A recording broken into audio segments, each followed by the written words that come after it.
कर्नाटक के स्कूल कॉलेजों में हिजाब की इजाजत नहीं, कर्नाटक हाईकोर्ट में याचिकाएं खारिज की। कर्नाटक में जारी रहेगा हिजाब पर बैन, कर्नाटक हाईकोर्ट ने हिजाब पर सुनाया बड़ा फैसला। कर्नाटक हाईकोर्ट ने फैसला सुनाते हुए कहा, हिजाब इस्लाम का अनिवार्य हिस्सा नहीं। हिजाब विवाद में छात्राओं की सारी याचिकाएं हाईकोर्ट ने खारिज की, कहा स्कूल यूनिफॉर्म पहनने का फैसला सही। मुस्लिम छात्राओं ने याचिका दायर कर मांग की थी कि उन्हें क्लास के अंदर हिजाब पहनने की अनुमति दी जानी चाहिए, क्योंकि हिजाब उनकी आस्था का हिस्सा है। कर्नाटक सरकार ने स्कूल कॉलेज में यूनिफॉर्म को अनिवार्य करने का फैसला किया था, पर हिजाब को लेकर छात्राएं हाईकोर्ट गई थी। फैसले से पहले हाईकोर्ट चीफ जस्टिस के घर की सुरक्षा बढ़ाई गई। कर्नाटक के कई जिलों में धारा 144 लगाई गई। कर्नाटक हिजाब विवाद पर फैसले को लेकर कर्नाटक के कोप्पल और गडग जिले में धारा 144 लागू, कलबुर्गी में 19 मार्च तक धारा 144 लगी रहेगी। शिवमोगा में स्कूल कॉलेज बंद किए गए, फैसले पर किसी भी तरह के जश्न मनाने पर रोक। हिजाब पर हाईकोर्ट के फैसले का बीजेपी ने स्वागत किया। प्रहलाद जोशी ने कहा, हिंदू मुस्लिम छोड़ छात्र पढ़ाई करें। छात्र जो है उनका मूलभूत काम है अध्ययन करना, इसलिए सब छोड़ के अच्छे एक माहौल में, न हिंदू न मुस्लिम न कोई जातिवाद नहीं है, कुछ नहीं है, सब मिलके एक होके हम सब पढ़ाई। अलीगढ़ मुस्लिम यूनिवर्सिटी के इस्लामिक स्कॉलर डॉक्टर कासमी ने हाईकोर्ट के फैसले को सही बताया और कहा, हिजाब पर फसाद करने वाले फैसले से सीख लें। एक बहुत बड़ा फैसला है उन तमाम लोगों के लिए जो हिजाब को लेकर एक फितनो फसाद का माहौल, सांप्रदायिकता फैलाने की कोशिश कर रहे थे। दिल्ली के अंबेडकर इंटरनेशनल सेंटर में बीजेपी संसदीय दल की बैठक में पीएम मोदी और जेपी नड्डा का जबरदस्त स्वागत किया गया। पीएम मोदी और जेपी नड्डा के स्वागत में तालियों की गड़गड़ाहट से गूंजा हॉल। 4 राज्यों में जबरदस्त जीत के लिए नड्डा और पीएम मोदी को माला पहनाई गई। संसदीय दल की बैठक में बीजेपी के लोकसभा और राज्यसभा के सभी सांसद मौजूद। 4 राज्यों की मिली जीत के बाद बीजेपी की यह पहली बैठक। संसदीय दल की बैठक में पीएम मोदी ने सांसदों को मंत्र दिया, कहा, जहां अभी जिस बूथ पर चुनाव हारे हैं उस बूथ पर भी अपने आप को मजबूत कीजिए। पीएम मोदी ने कहा, माइक्रो लेवल पर सांसद जाएं, सारी रिपोर्ट लेकर जमीन पर जाएं, जनता से जुड़ें और फिर उसको पार्टी को बताएं। पीएम मोदी ने बैठक में कहा, वंशवाद की राजनीति नहीं चलेगी, मेरे कहने पर सांसदों के बच्चों का विधानसभा चुनाव में कटा टिकट। पीएम मोदी ने कश्मीर फाइल्स की तारीफ की, कहा, कश्मीर फाइल्स जैसी फिल्म बननी चाहिए। संसदीय दल की बैठक में विदेश मंत्री एस जयशंकर ने यूक्रेन को लेकर प्रेजेंटेशन दिया, बताया कैसे बच्चों को निकाला गया। उत्तराखंड सीएम पर आज बीजेपी ले सकती है फैसला, पुष्कर सिंह धामी को बुलाया गया दिल्ली। पुष्कर सिंह धामी के अलावा उत्तराखंड बीजेपी अध्यक्ष मदन कौशिक को भी आज दिल्ली बुलाया गया है। सीएम चेहरे पर होगा मंथन। जेपी नड्डा और बीएल संतोष के साथ पुष्कर सिंह धामी और मदन कौशिक की बैठक, उत्तराखंड में सरकार बनाने को लेकर चर्चा होगी। कल पीएम आवास पर भी उत्तराखंड में सरकार गठन को लेकर बैठक हुई, जिसमें शाह, नड्डा, राजनाथ सिंह मौजूद रहे। हार के बाद उत्तराखंड के पूर्व सीएम और कांग्रेस नेता हरीश रावत का ट्वीट, कहा, होलिका में हरीश रावत को दहन कर दे कांग्रेस। टिकट बिक्री के आरोपों पर भड़के हरीश रावत, कहा, होली एक उचित उत्सव है, होली का दहन और हरीश रावत रूपी बुराई का भी इस होलिका में दहन कर देना चाहिए। प्रोटेम स्पीकर चुने गए बंशीधर भगत, कालादुंगी सीट से बीजेपी विधायक हैं बंशीधर भगत। पाकिस्तान में अनजाने में मिसाइल दागने वाले मामले में रक्षा मंत्री राजनाथ सिंह ने राज्यसभा में जानकारी दी, कहा, नियमित रखरखाव और निरीक्षण के दौरान मिसाइल दग गई। राजनाथ सिंह ने कहा, हम अपने हथियार प्रणालियों की सुरक्षा और सुरक्षा को सर्वोच्च प्राथमिकता देते हैं, यदि कोई कमी पाई जाती है तो उसे तत्काल दूर किया जाएगा। सिस्टम की ऑपरेशंस, मेंटेनेंस तथा इंस्ट्रक्शन के लिए स्टैंडर्ड ऑपरेटिंग प्रोसीजर्स की समीक्षा भी की जा रही है। हम अपने वेपन सिस्टम की सेफ्टी और सिक्योरिटी को सर्वोच्च प्राथमिकता देते हैं। इस संबंध में यदि किसी भी प्रकार की खामी पाई जाती है, उसे तुरंत दूर किया जाएगा। चुनाव में हार के बाद कपिल सिब्बल का कांग्रेस पर बड़ा हमला। एक अंग्रेजी अखबार को दिए इंटरव्यू में कहा, गांधी परिवार किसी और को मौका दे, नेतृत्व छोड़े। कपिल सिब्बल का पार्टी पर बड़ा वार। इंटरव्यू में कहा, सीडब्ल्यूसी के बाहर भी एक कांग्रेस है, कृपया कांग्रेस नेतृत्व उनके विचारों को सुने। हरियाणा के पूर्व विधायक समेत कई नेता आप में शामिल हुए। आपने पंजाब चुनाव में भारी बहुमत से जीत हासिल की है। गुरुग्राम से बीजेपी के पूर्व विधायक उमेश अग्रवाल और विजेंद्र सिंह समेत कई नेताओं ने आपका दामन थामा। आईएनएलडी नेता बलबीर सिंह सैनी भी आप में हुए शामिल। सूत्रों के मुताबिक पंजाब के नए महाधिवक्ता होंगे अनमोल रतन सिद्धू। सिद्धू पंजाब और हरियाणा उच्च न्यायालय बार एसोसिएशन के 8 बार अध्यक्ष रह चुके हैं। पंजाब विधानसभा चुनाव के नतीजे आने के बाद दीपेंद्र सिंह पटवालिया के पद से इस्तीफा दे दिया था, जिसके बाद महाधिवक्ता पद खाली हो गया था।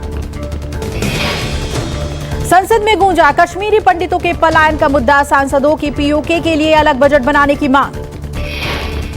चर्चा के दौरान बार बार कश्मीर फाइल्स फिल्म का जिक्र आया। विपक्ष ने आरोप लगाया कि जम्मू कश्मीर से धारा 370 हटाए जाने के बावजूद हालात में कोई सुधार नहीं। जम्मू कश्मीर के पुलवामा में सुरक्षा बलों और आतंकियों में मुठभेड़। एक आतंकी को ढेर किया गया। अवंतीपुरा में चल रहे एनकाउंटर में एक आतंकी को घेरा गया। पूरे इलाके में सर्च ऑपरेशन जारी। लखीमपुर हिंसा मामले में आज सुप्रीम कोर्ट में सुनवाई। सुप्रीम कोर्ट मुख्य आरोपी आशीष मिश्रा की जमानत याचिका पर सुनवाई करेगा। आशीष मिश्रा को इलाहाबाद हाई कोर्ट ने जमानत दे दी थी, जिसके विरोध में पीड़ित किसान परिवार ने सुप्रीम कोर्ट का दरवाजा खटखटाया। जमानत मिलने के बाद आशीष मिश्रा जेल से बाहर हैं और अब मंत्री के बेटे की जमानत याचिका के खिलाफ अर्जी लगाई गई है। दिल्ली के उस्मानपुर में एक गोदाम में लगी भीषण आग ने लिया विकराल रूप। दमकल की 10 गाड़ियां मौके पर पहुंची। कड़ी मशक्कत के बाद दमकल कर्मियों ने आग पर काबू पाया। फिलहाल आग लगने के कारण का पता नहीं चल पाया है। गनीमत रही आग में कोई हताहत नहीं हुआ। 12 से 14 साल के बच्चों को कल से लगेगी कोरोना की वैक्सीन। स्वास्थ्य विभाग ने तेज की तैयारी। स्वास्थ्य मंत्रालय के मुताबिक 12 से 14 साल के बच्चों के वैक्सीनेशन के लिए रजिस्ट्रेशन कल से शुरू होगा। 2008 से 2010 के बीच जन्मे बच्चों को लगेगा टीका। 12 से 14 साल के बच्चों को नई वैक्सीन कर्बीवैक्स दी जाएगी। पहला टीका लगने के 28वें दिन दूसरी डोज लगाई जाएगी। कोरोना के नए मामलों में मामूली बढ़ोतरी। पिछले 24 घंटे में 2568 नए मरीज। आंकड़ों के मुताबिक कोरोना के 97 लोगों की हुई मौत। एक्टिव केस घटकर 33,917 हुए। दिल्ली में 136 नए कोरोना के मामले मिले। किसी मरीज की नहीं हुई मौत।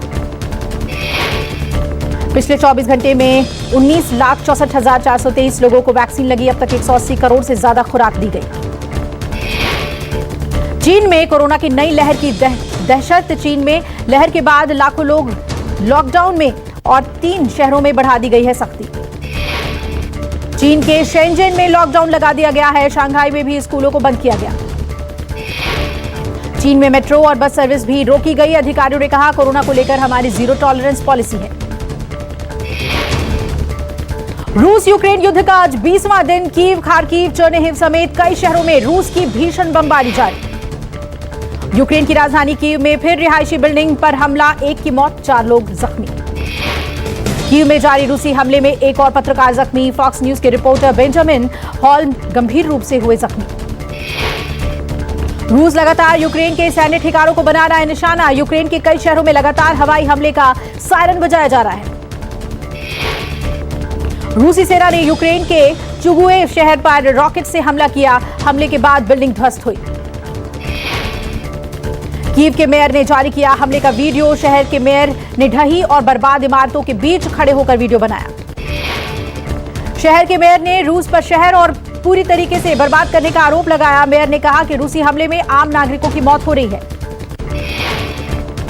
रूस के हमले में यूक्रेनी मल्टीपल रॉकेट लॉन्चर तबाह। रूसी रक्षा मंत्रालय ने वीडियो जारी किया।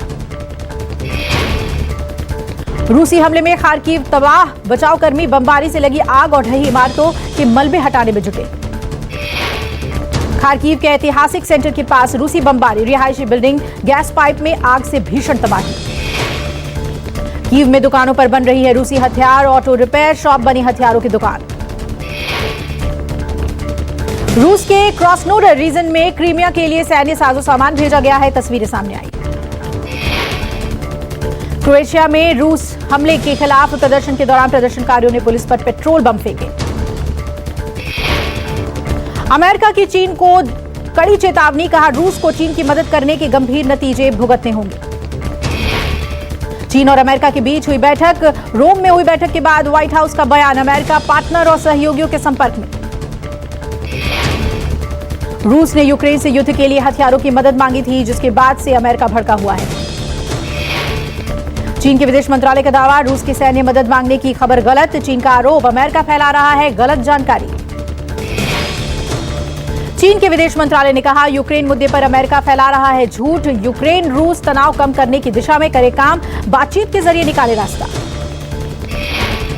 यूक्रेन के राष्ट्रपति जेलेंस्की का बयान, जारी रहेगी रूस से बातचीत, कल भी हुई थी रूस यूक्रेन के बीच बातचीत, चौथे दौर की बातचीत अब तक बेनतीजा। यूक्रेन के राष्ट्रपति जेलेंस्की का संबोधन, कल अमेरिकी संसद को करेंगे संबोधित, कल शाम 6:30 बजे वर्चुअली अमेरिकी संसद को संबोधित करेंगे। अमेरिकी राष्ट्रपति कमला हैरिस का बड़ा बयान, कहा रूस कूटनीतिक समाधान को लेकर गंभीर नहीं। कमला हैरिस ने कहा, पुतिन ने गंभीर कूटनीतिक कोशिश के संकेत नहीं दिए, आम लोगों को निशाना बनाना अपराध। रूस यूक्रेन मामले पर कल फैसला सुनाएगा अंतर्राष्ट्रीय कोर्ट, 7 मार्च को हुई सुनवाई का रूस ने किया था बहिष्कार। ब्रिटेन के स्वास्थ्य सचिव साजिद जाविद ने कहा, यूक्रेन में युद्ध अपराधों के लिए पुतिन को इंटरनेशनल क्रिमिनल कोर्ट में जिम्मेदार ठहराया जाएगा। यूएन महासचिव ने रूस यूक्रेन से बातचीत कर मामला सुलझाने की अपील की, कहा युद्ध समाप्ति को लेकर भारत सहित कई देशों के संपर्क में है। यूएनएससी में भारत ने एक बार फिर रूस यूक्रेन से युद्ध रोकने की अपील की, कहा रूस और यूक्रेन करे सीधी बातचीत। भारत ने यूएन में बताया, अब तक 22,500 भारतीयों की यूक्रेन से सफल वापसी हुई। जंग के बीच आईएमएफ चीफ का बड़ा बयान, रूस को गहरी मंदी से जूझना पड़ सकता है। आईएमएफ प्रमुख ने कहा, अमेरिका और पश्चिमी देशों के प्रतिबंध का रूस की अर्थव्यवस्था पर खासा असर पड़ेगा। कीव में रूसी हमलों के बीच लोगों को सुरक्षित निकालना जारी, युद्ध प्रभावित इलाकों में फंसे बुजुर्गों, बच्चों और महिलाओं को निकाला जा रहा है। यूक्रेनी पुलिस ने बसों में बिठाकर 500 से ज्यादा बच्चों और बुजुर्गों को सुरक्षित जगह के लिए रवाना किया। यूक्रेन के ओडेसा में शेल्टर के लिए सैंडबैग बना रहे लोगों ने नेशनल एंथम गाया, रूसी सेना के हमलों से बचने के लिए सैंडबैग बनाए जा रहे हैं। यूक्रेन के शरणार्थियों को लेकर ब्रिटेन सरकार का बड़ा फैसला, कहा घरों में आश्रय देने वाले परिवारों को देंगे 350 पाउंड। ब्रिटेन ने यूक्रेनी शरणार्थियों के लिए होम फॉर यूक्रेन नाम से शुरू किया योजना, ब्रिटिश संसद में हाउसिंग मिनिस्टर माइकल गोव ने किया ऐलान। होम फॉर यूक्रेन योजना के तहत शरणार्थियों को 3 साल तक रहने और काम करने की होगी अनुमति। युद्ध के बीच यूक्रेन से पलायन जारी, बड़ी संख्या में शरणार्थी पड़ोसी यूरोपीय देशों में पहुंच रहे हैं। यूक्रेन से करीब 2 लाख शरणार्थियों के बेल्जियम पहुंचने के आसार, 6,000 यूक्रेनी शरणार्थियों ने रजिस्ट्रेशन कराया।